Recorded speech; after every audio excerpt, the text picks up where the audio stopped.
Welcome back! Today I'm going to show you how to do a Mackenzie Inspired Christmas bulb ornament. So all I did was take one of my regular ornaments I put on my tree and I spray painted it with a flat white primer. And then I took a pencil and some tape and I drew the lines around it with pencil. To make sure they're even, you want to use, I use painter's tape, just your standard painter's tape, and it makes sure that all of my lines are even. Then I went with a paint marker over those lines, which is what you see in the background right here.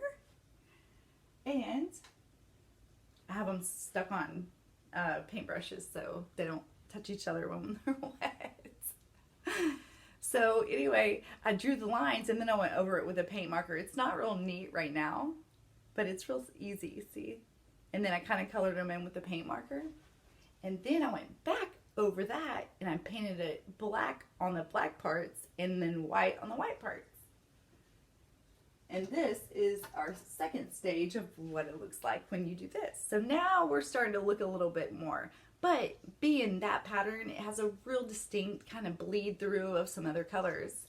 And so in the end, I came up with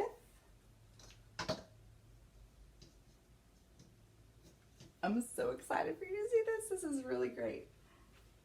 I think it's great. I think it's great. Look at this thing. Oh, and I put little rhinestones on each little, the corner block. Look, can you see the rhinestones?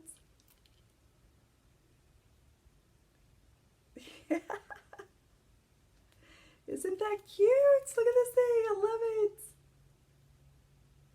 So it's so easy. And I didn't have to buy any materials or supplies. I had everything. And you probably do too. So I hope you make some of these and put them on your tree. Thanks for watching.